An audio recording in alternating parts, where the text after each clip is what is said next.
Cher CM, bonjour. Aujourd'hui en grandeur et mesure, on continue sur les contenances qu'on appelle aussi les volumes. Là, je vous rappelle la vidéo de la semaine dernière. Vous avez en lien en dessous une vidéo à découvrir et le tableau de conversion. Donc celle-ci est plutôt très bien faite, elle explique, bon elle est assez longue, elle dure 5 minutes 36. Je vais vous en proposer d'autres aujourd'hui pour aller un petit peu plus vite. N'oubliez pas que vous avez le tableau de conversion disponible également. Il n'est pas fait pour faire les exercices, il est fait pour vous aider, pour vous vérifier. D'accord ? Ça sert à rien de faire directement avec l'ordinateur parce que sinon on oublie totalement le fonctionnement des multiples et des sous-multiples. Donc voilà, je préfère être clair là-dessus, c'est pour vous vérifier, c'est pour vous aider et c'est pas pour faire l'exercice parce que si on met les nombres qu'on lit directement dedans, il n'y a pas d'intérêt, d'accord ? Donc maintenant, je vous propose deux vidéos. Donc la première, c'est chez Cheddar et Mimolette. Donc c'est une petite vidéo explicative des conversions.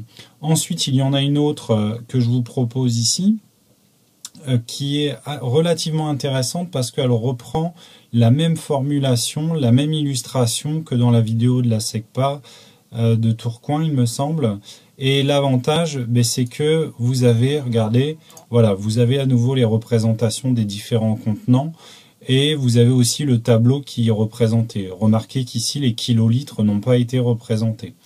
Donc voilà pour ce petit détail. Vous avez aussi une explication des conversions en fin de vidéo.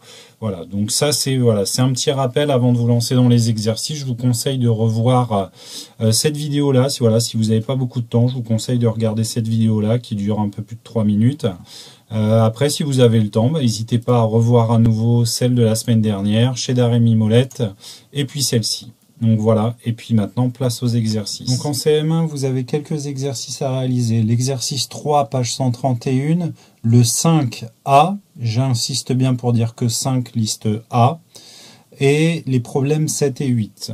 Donc ça fait suite à ce qu'on a commencé la semaine dernière. Alors, pour commencer, cet exercice-là, vous pouvez le faire à l'oral, accompagné d'un adulte responsable, bien entendu. Vous n'êtes pas obligé d'écrire. Choisis la contenance qui convient. Est-ce qu'un seau de ménage, on va mesurer sa contenance en 10 litres, 50 litres, 100 litres. Une canette de soda, est-ce que c'est 3 centilitres, 33 centilitres, 300 centilitres? Et ainsi de suite pour chaque chose que vous pouvez voir ici. Ensuite, je continue. Convertis les mesures et range-les dans l'ordre croissant. Vous avez deux choses à effectuer. Première chose, convertir en litres. Un hectolitre, c'est combien de litres? Un décalitre, c'est combien de litres? 8 hectolitres, c'est combien de litres? Et ainsi de suite, et ainsi de suite. Ensuite, quand vous avez terminé cela, il y a deux problèmes. Pour le numéro 7, on verse 4500 centilitres d'eau, puis 62 litres dans un abreuvoir dont la contenance est de 150 litres. Combien de litres d'eau manque-t-il pour que l'abreuvoir soit plein? Donc, on a plusieurs choses à faire. La première chose, c'est de voir la quantité en litres qui est versée dans l'abreuvoir. Ensuite, il faudra, je pense, faire une soustraction ou alors calculer mentalement combien il manque de litres d'eau dans l'abreuvoir. Donc ça, voilà pour le problème 7.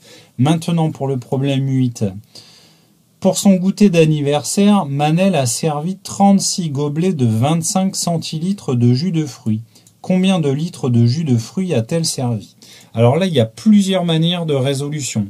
On peut directement faire une multiplication et après convertir en litres, ou alors on peut réfléchir en fractions. Donc peut-être que voilà, si vous regardez cette vidéo, essayez de trouver une manière de résoudre ça en fractions.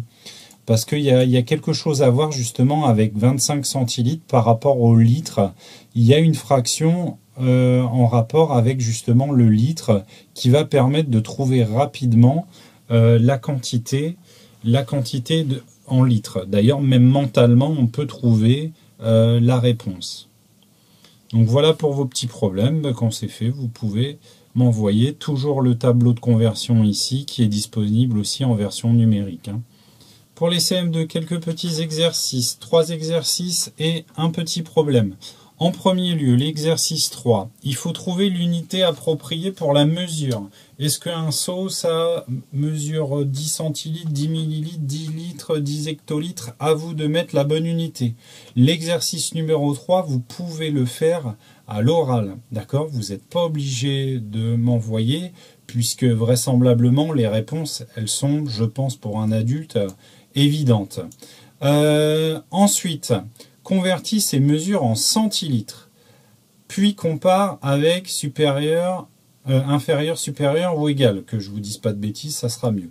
Donc, centilitres, vous avez vu, toutes les indications sont là. Alors, il y en a une qui est peut-être un petit peu difficile, qui est 5 mètres cubes. 5 mètres cubes, si vous vous rappelez bien de la vidéo, c'est les kilolitres.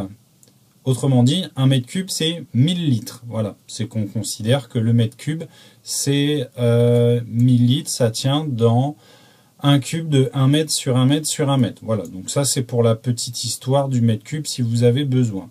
Donc on convertit, puis on dit si c'est inférieur, supérieur ou égal.